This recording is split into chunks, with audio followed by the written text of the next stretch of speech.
మా దగ్గర మేము కూడా ప్లైవుడ్ షాప్ మెయింటెనెన్స్ చేస్తాను నేను కూడా. ఆహా, ఓకే ఓకే. అయితే మాకు అల్యూమినియం దాని మీద ఎందుకు డిఫరెంట్ అవుతున్నా అంటే, ఒక బిల్డింగ్ లో నేను ప్లైవుడ్ వర్క్ చేపించి చెదలొచ్చి పాడైపోయింది అనమాట అది. మీరు ప్లేవుడ్ షాప్ లో ప్లేవుడ్ అమ్ముతా మీ దగ్గర అట్ట వచ్చింది.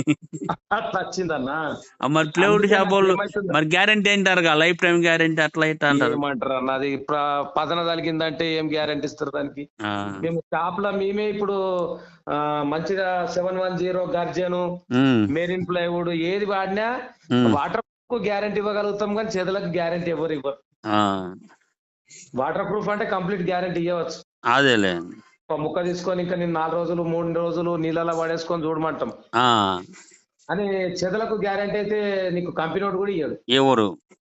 అట్లా దానివల్ల అని మన ఇంటికే స్పెషల్ గా చేయించుకుందాం నేను అన్న. కూడా అదే చెప్తా. షాప్ ఆయన చెప్పినా షాప్ ఆయన తయారు చేయండి, కంపెనీ ఆయన ఏది చెప్తే అది షాప్ అట్లా ఆయన మనకు చెబుతాడు, అంతేగాని ఆయన నెత్తిని ఆరబెట్టుకుంటాడు. ఆయన తయారు చేసింది కాదు కదా అది. ఉహు, అది అయితే ఇప్పుడు మనం చెప్పినా కానీ గ్యారంటీ అయితే మనం కంపెనీ వాడు అయితే మనకి ఇవ్వడు, మనం వాళ్ళకి ఇయ్యము. అది మనం చెప్పేది అంటే ఒక వాటర్ ప్రూఫ్ అంటే కంప్లీట్ దానికి అంతే. రేట్ పెట్టినట్టు అది వాటర్ ప్రూఫ్ అంటే చెప్పగలుగుతాం, కానీ చెదలకైతే ఎవరు చెప్పలేరు అది. చెదలకైతే ఎవరు చెప్పలేరు. అయితే నేను అప్పుడు ఒక 15 ఏళ్ల కింద జర ప్లైవుడ్ కూడా నార్మల్ వాటర్ ఉంటే అప్పుడు నాకు జర చెదలు వచ్చినాయి అనమాట. ఉమ్, అయితే ఇప్పుడు ఇంకోటి కొత్త ఇల్లు కట్టిన డబుల్ బెడ్రూమ్ ది. ఆ, అయితే దాంట్లో నాకు అల్యూమినియం దే డిఫరెంట్ అయ్యి నేను బాగా వీడియోలు చూసిన సరే నేను చేస్తాలే, మీరు చెప్తా, నేను మాక్సిమం ట్రై చేస్తా మీరు చేయాలని. ఎందుకంటే మంది చేస్తే ఆటోమేటిక్ కొన్ని వేరే వర్క్లైనా వస్తాయి. ఇక్కడ మన సైడ్ నీకు ఇక్కడ మన ప్లైవుడ్ షాప్ ఉంది కదా. అవును అవును. ఇప్పుడు మా సర్కిల్ లో మా ఫ్రెండ్ మామూలుగా అయితే నేను డబ్ల్యూపీసీ ఎక్కువ చేస్తాం. హైదరాబాద్ లో అయితే ఒక 200 వర్కులు దాకా చేశాను WPC. Double PVC screw fitting జర ప్రాబ్లం ఉంటది కదా. ఏం లేదు, నేను ఒక 200 వర్కులు చేశా. నేను ఏలాడబడ్డా డోర్కి, స్క్రూ ఊడలేదా? ఎందుకు ఊడిద్ది? మీకు పంపిస్తా, కొన్ని వీడియోలు చూడండి. పంపి నాకు డబుల్ పీవీసీ లో కూడా అనుభవం ఉన్నది. ఉంది. నేను పంపిస్తాను, వీడియోలు చూడండి మీరు డబ్ల్యూపీసీ గురించి, అప్పుడు మీరే అందరు ఆ మాట. అంటే డబుల్ పీవీసీ నాకు స్క్రూ ఫిట్టింగ్ ది ప్రాబ్లం ఉంటది కదా అన్నట్టు ఆలోచనతోనే అదేలే మీద డిపెండ్ అవుతున్నాను అన్నారు. కాదు, నేను డబ్ల్యూపీసీ నేను చేసిన వర్కులు చూపిస్తాను చూడండి మీరు. పెయింట్ కాదు, మాది పెయింట్ వచ్చింది మొత్తం. అసలు చూడండి ఒక్కసారి, నేను పంపిస్తాను వీడియోలు అవి. అది ఎట్లా నడుస్తుంది ఎసెప్ట్? అది ఆల్ స్టోన్ బ్రాండ్ వచ్చింది, 800 పడుద్ది ఎసెప్టీ. 800 all stone brand frame work. All stone బాగా మంచిగా ఉంటుందా? స్టిఫ్ ఉంటుందా?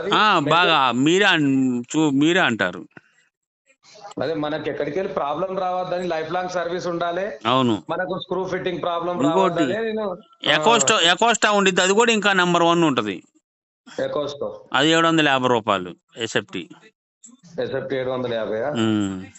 వేరే వాళ్ళని కూడా అడిగితే ఈ డబ్ల్యూబీసీ బెస్ట్ అయ్యా. ఇప్పుడున్న పరిస్థితుల్లో ఒక్కసారి చదలే అటాక్ అయితే అది వదిలిపెడతలేదు. మా అపార్ట్మెంట్ లోనే మాకు తెలియకుండా డోర్ ఓడిపడింది. పైన సన్ క్లాస్ నీట్ గా ఊడింది సగం. ఏంటంటే చెప్పని చెప్పి దాని నిండా చెదలు 4వ అంతస్తుకు వచ్చింది చెదలు. చూడండి కానీ సరే అది చుట్టానికి ముందు అడ్వాన్స్ కూడా ఇచ్చాడు. నేను చూడు చెప్పండి, నేను సరే అడుగుతాను. గట్టిగా అడిగితే ముందే తేలిపోయిందిగా ఎందుకు మరి లేకుండా. అంటే ఆయనకి ఈ ఆల్రెడీ చెదలు ఉన్న ఇల్లు అయితే మీరు అది ఉందంటున్నారు, ఇంకా ఎక్కువ వచ్చింది. ఆల్రెడీ ఇంతకు ముందు 10 ఏళ్ల క్రితం పెట్టిన డోర్లు తీసేసి మళ్ళీ కొత్తవి పెట్టాం టేకి. అప్పుడు పెట్టింది ఇప్పుడు 22లో. అప్పుడు డబ్ల్యూబీసీ అన్నది పెద్ద వినపడలా. ఇప్పుడు ఏంటంటే డోర్ దర్వాజాలు ఉంటే ఉండయి, కబోర్డులు ఇవన్నా మార్చేద్దాం, అంతా వుడ్ ఎందుకని ఆలోచనకి వచ్చాను అనమాట. అదేలే సార్. గృహప్రవేశం వల్ల కొత్త ఇల్లే.